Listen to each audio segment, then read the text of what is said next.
Hello दोस्तों, स्वागत है आपका दृष्टि आईएएस में। मैं हूं केवल आपके सामने। यूपीएससी 2023 का फाइनल रिजल्ट आ चुका है। आपको जैसे कि पता है, पिछले साल यूपीएससी की प्रारंभिक परीक्षा हुई थी, फिर उसके बाद मुख्य परीक्षा हुई थी और उसके बाद इंटरव्यू के बाद अब फाइनल रिजल्ट भी आ चुका है। और कुछ समय बाद क्या नंबर किस विद्यार्थी के रहे हैं ये तो पता चल जाएगा, लेकिन फाइनल रिजल्ट इस तरह से आ चुका है कि कौन टॉपर है, कितने विद्यार्थियों का सिलेक्शन हुआ है, वह सब कुछ अब क्लियर हो चुका है। तो इंतजार की घड़ियां समाप्त हुई हैं।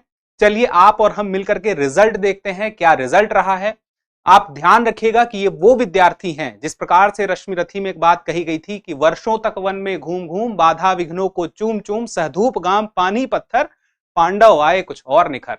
कुछ इसी तरह से वर्षों तक की तपस्या, साल भर की इंतजार और अपने आप को स्थिर धैर्य के साथ करते हुए इस रिजल्ट तक पहुंचे हैं। और देखिए रिजल्ट में क्या बात कही गई है कि यह जो रिजल्ट है इसमें भारतीय प्रशासनिक सेवा आईएएस के लिए, भारतीय विदेश सेवा आईएफएस के लिए, भारतीय पुलिस सेवा आईपीएस के लिए, केंद्रीय सेवाओं में ग्रुप ए तथा ग्रुप बी के लिए पूरी की पूरी रिजल्ट है। और इस रिजल्ट में जो मुख्य बातें हैं कि करके हम देखेंगे। सबसे पहले हम देखने का प्रयास करते हैं कि आखिर कितने लोगों का सिलेक्शन यहां पे कुल हुआ है। तो यूपीएससी ने अपने रिजल्ट में स्पष्ट किया है कि वह अपनी तरफ से 1016 उम्मीदवारों की नियुक्ति के लिए उसने अनुशंसा की है, यानी कि 1016 विद्यार्थियों का नाम सफलता की सूची में सीधे सीधे आ गया है। सीधे सीधे आ गया है, इसका मतलब क्या है अभी आगे जब आप देखेंगे तो इसका स्पष्ट मतलब भी समझ में आएगा। लेकिन यहां पर देखने वाली बात है कि किस कैटेगरी से कितने विद्यार्थियों का चयन हुआ है। तो आप देखें तो सामान्य में 343 विद्यार्थियों का चयन हुआ है, यानी कि जनरल कैटेगरी से। उसके बाद आर्थिक रूप से पिछड़ा वर्ग यानी कि जिसको हम ईडब्ल्यूएस कहते हैं, 115 विद्यार्थियों का चयन हुआ है। और उसके बाद पिछड़े वर्ग से यहां पर हुआ है 303 विद्यार्थियों का चयन। और उसके बाद अनुसूचित जाति से 165 विद्यार्थियों का, और उसके बाद अनुसूचित जनजाति से 86। और इसको मिलाकर के कुल रिजल्ट बनता है 1016 का। तो 1016 विद्यार्थी वो हैं जो आज अपनी सफलता का जश्न मना रहे हैं, और बाकी सारे विद्यार्थी जो उन्हें देखेंगे, उनकी कहानी जानेंगे और तब पता चलेगा किस प्रकार से उन्होंने यह संघर्ष किया है।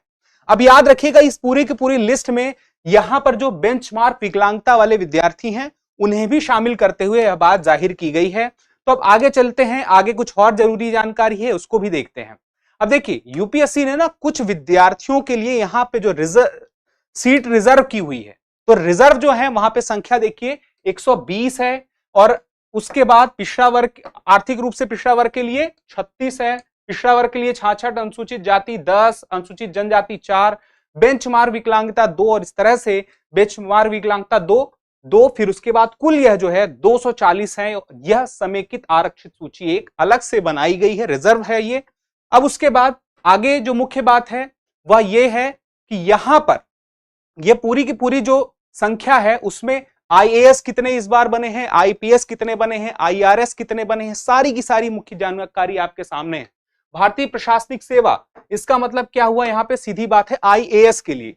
तो आईएएस बनने वाले विद्यार्थी देखिए सामान्य के लिए 73 विद्यार्थी हैं जो आईएएस बने हैं। उसके बाद यहां पर आईएएस में जो आर्थिक रूप से पिछड़ा वर्ग है यानी कि ईडब्ल्यूएस है, ईडब्ल्यूएस में देखिए 17 विद्यार्थी हैं। पिछड़े वर्ग की बात करें तो यहां पर 49 हैं। अनुसूचित जाति की बात करें तो 27 हैं। फिर उसके बाद अनुसूचित जनजाति की बात करें तो 14 हैं। कुल 180 ऐसे अभ्यर्थी हैं वह सीधे सीधे आईएएस बने हैं इस फाइनल रिजल्ट में। और उसके बाद भारतीय विदेश सेवा की बात करें यानी कि इंडियन फॉरेन सर्विस की बात करें तो सामान्य से 16 विद्यार्थी हैं।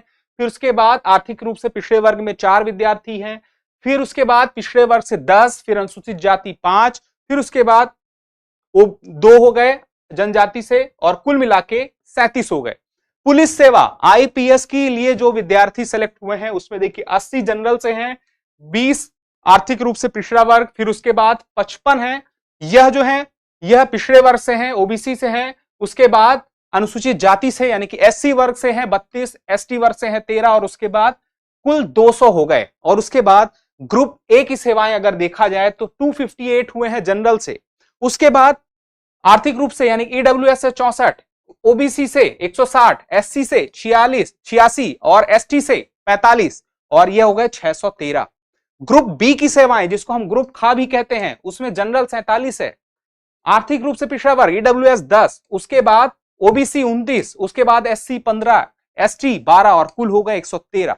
तो कुल जो बात की जाए, जो सीटों की बात थी कि कुल कितनी सीटें हैं, तो कुल सीटें हैं 1143। लेकिन मैंने आपसे अभी पहले क्या बताया था, सीटें 1143 थी, लेकिन जो कुल विद्यार्थियों की संख्या है जिनके लिए अनुशंसा की गई है, यूपीएससी के द्वारा कहा गया है, वह है, याद रखिएगा, संख्या हमारी 1016। तो ये 1016 है। और वहां पर आपने यह भी देखा कि जो पदों की संख्या थी वह ज्यादा थी, लेकिन अंतिम चयन हुआ है 1016 का हुआ है, तो इसमें कंफ्यूजन नहीं होना चाहिए। अब चलिए यहां पे 355 उम्मीदवारों की जो बात की जाए तो उनको उम्मीदवारी अनंतिम है, अभी प्रोविजनल लिस्ट में उनको रखा गया है, अभी उनका क्या रिजल्ट है वह फाइनल नहीं है।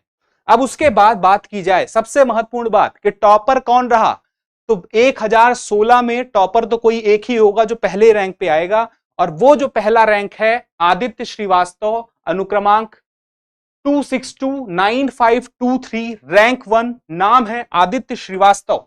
अब उसके बाद बात की जाए दूसरे रैंक की, अनिमेश प्रधान, फिर तीसरा दोनुरु अनन्या रेड्डी, पीके सिद्धार्थ कुमार चौथा, पांचवां रूहानी, छठवां सृष्टि दबास, सातवां अनमोल राठौर, आठवां आशीष कुमार, फिर उसके बाद नौशीन, ऐश्वर्यम प्रजापति, फिर उसके बाद 11वें नंबर पे कुश मोटवानी, 12वें नंबर पे अनिकेत शांडिल। ये वो नाम है जिन्होंने यूपीएससी की परीक्षा में टॉप किया है, और ये वो नाम है जिन्होंने कह सकते हैं कि सर्वाधिक नंबर प्राप्त किए हैं इस पूरी यूपीएससी की तैयारी में। तो इस बात पे विशेष ध्यान रखिएगा, ये पूरी की पूरी तैयारी जो है वह आज एक दिन में डिसाइड नहीं हुई है, ये एक साल की पूरी प्रक्रिया के बाद डिसाइड हुई है। उस एक साल की प्रक्रिया में प्रारंभिक परीक्षा, फिर उसके बाद मुख्य परीक्षा, फिर उसके बाद इंटरव्यू, और उसके बाद मुख्य परीक्षा और इंटरव्यू के नंबर मिलाकर के लिस्ट आई जिसमें कि अंतिम नाम सामने आते हैं, ये चयनित नाम है। लेकिन सिर्फ एक साल तो परीक्षा की पूरी प्रक्रिया में लगे हैं, इसमें तैयारी में भी इन्होंने काफी लंबा समय दिया है। तो इस पूरी की पूरी परीक्षा में क्या रिजल्ट आया है यह भी समझने की बात है। कहने को तो रिजल्ट हमने थोड़े से समय में देख लिया, लेकिन रिजल्ट में खास क्या था, कितने पुरुष हुए, कितनी महिलाएं हुई, और क्या हिंदी मीडियम का यहाँ पे स्थान रहा, क्या स्थिति रही, वो सारी की सारी बातें, अन्य कुछ विशेष बातें कि किस प्रकार से यह पूरा का पूरा यूपीएससी का रिजल्ट इस बार का महत्वपूर्ण हो, इसको हम एक बार देखेंगे अलग से एक डिटेल्ड वीडियो में, एक एक करके सारे पॉइंट्स को समझने का प्रयास करेंगे और चाहेंगे कि आप तक वो सारी की सारी जानकारी एक एक करके पहुंचे। फिलहाल के लिए इतना ही। जितने भी विद्यार्थी हैं जो चयनित हुए हैं, मेरी तरफ से उनको ढेर सारी शुभकामनाएं और आगे के लिए बधाइयां कि अपने जीवन में वो अच्छे कार्य करते रहें जिस कार्य के लिए वो चयनित हुए हैं। धन्यवाद, फिर मिलते हैं।